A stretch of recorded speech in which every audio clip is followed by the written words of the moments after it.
ओम गं गणपते नमः। सत्यम शिवम सुंदरम। सत्य ही शिव है, शिव ही सत्य है। नमस्कार दोस्तों, हर हर महादेव। सावन मास के सभी परिजनों को हार्दिक शुभकामनाएं। आज हम देवों के देव महादेव भगवान शिव जी के प्रिय सावन मास महात्म्य का छठा अध्याय करेंगे। इस छठे अध्याय में सोमवार के व्रत की महिमा बताई गई है। जैसे कि हम सभी जानते हैं कि सोमवार को ही भगवान शिव की पूजा की जाती है। यह परंपरा काफी समय से चली आ रही है। आज हम आपको बता दें कि सोमवार को ही भगवान शिव की पूजा क्यों की जाती है। सोमवार को जो व्रत रखा जाता है उसे समेश्वर कहा जाता है। समेश्वर को आप दो प्रकार से समझ सकते हैं। पहला अर्थ है चंद्रमा, दूसरा अर्थ है देव, जिसे सोमदेव भी अपना देव मानते हैं, यानी भगवान शिव। चलिए शुरू करते हैं सावन मास महात्म्य का छठा अध्याय। सभी प्रेम से बोलिए हर हर महादेव।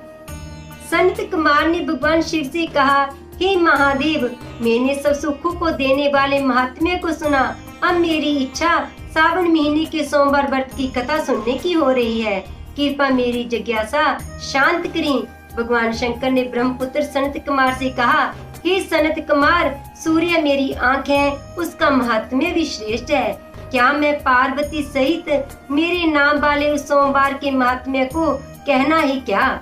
मुझे सोम महात्म्य का जो वर्णन हो सकेगा उसे मैं कहने की कोशिश करूंगा। चंद्रमा का दूसरा नाम सोम है। सोम ब्राह्मणों के राजा हैं।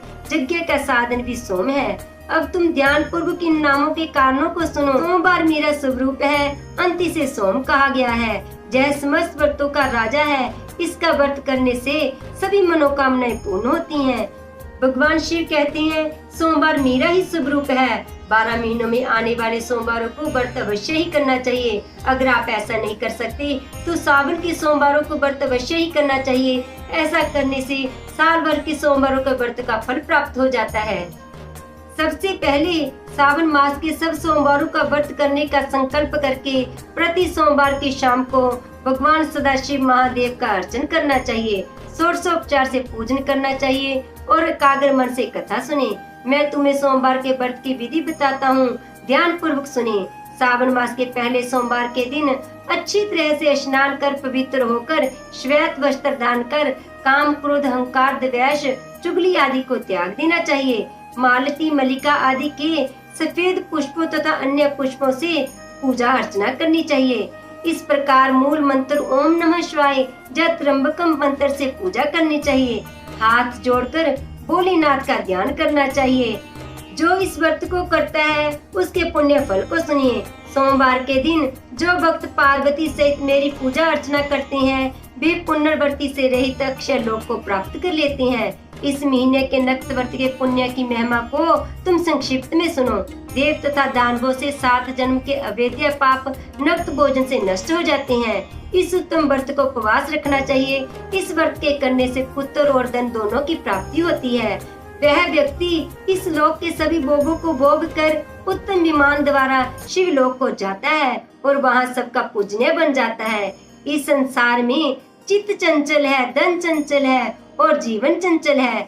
ऐसा समझकर प्रयत्न पूर्वक व्रत उद्यापन करना चाहिए। धन का लोभ और मन के मोह को त्याग कर अपनी शक्ति के अनुसार भगवान शिव पार्वती की वृषभ पर स्थित सोने की प्रतिमा बनानी चाहिए। उसके बाद एक दिव्य तथा शुभ लिंगोत्तर मंडल बनाकर उस पर घट स्थापित कर दें। 2 सफेद वस्त्र से ढक दें। घड़े के ऊपर तांबे या कांसे का पत्थर रखकर उसके ऊपर सोने की शिव पार्वती की प्रतिमा रखें। श्रुति, स्मृति तथा पौराणिक मंत्रों द्वारा शिव जी की पूजा करें। पुष्पों का मंडल बनाकर उसके ऊपर एक रमणीक चंदोबा बंधावें। रात्रि जागरण करें। एक बुद्धिमान व्यक्ति अपने घर में अग्नि की स्थापना करे। एकादश नामों से हवन करना चाहिए। पिलाश की लकड़ियों से 108 आहुतियाँ देनी चाहिए। घी, तिल तथा बेल पत्र द्वारा ओम नमः शिवाय मंत्र से हवन करना चाहिए। उसके बाद सृष्ट कृति होम कर पूर्ण आहुति देकर आचार्य का पूजन करना चाहिए। दक्षिणा में गौ देनी चाहिए। 11 ब्राह्मणों को भोजन कराकर उनको कांसे के घड़े देने चाहिए। देवता पर चढ़ी सामग्री आचार्य को दे दें और प्रार्थना करें कि मेरा व्रत पूर्ण हो। इस व्रत से भगवान शिव प्रसन्न होते हैं। आदर पूर्वक हाथ जोड़कर पहले ब्राह्मणों को फिर आचार्य को विदा करें। इसके बाद बंधु बांधवों सहित भोजन करें। जो विधि विधान से इस व्रत को करता है उसकी सारी इच्छाएं पूर्ण हो जाती हैं। अंत में वह उत्तम विमान में बैठकर शिवलोक में जाता है, जहां उसे आदर सम्मान प्राप्त होता है। सबसे पहले सोमवार का व्रत भगवान कृष्ण जी ने किया। सोमवार व्रत के महात्म्य को जो प्राणी सुनेगा वह भी इस व्रत के फल का भागी होगा। इस छठे अध्याय में स्कंद पुराण के अंतर्गत हमने भगवान शिव और संत कुमार के संवाद में सोमवार के व्रत की महिमा जानी, क्योंकि सोमवार भगवान शिव का स्वरूप है। अंत में बस यही कहना चाहूंगी, भगवान शिव ही हमारे स्वामी हैं, उन्हीं की चरणों में हमारी आस्था का परम धाम है। अगर आपको यह छठा अध्याय अच्छा लगा हो तो इसे ज्यादा से ज्यादा शेयर करें और चैनल को सब्सक्राइब करें। सभी प्रेम से बोलिए हर हर महादेव।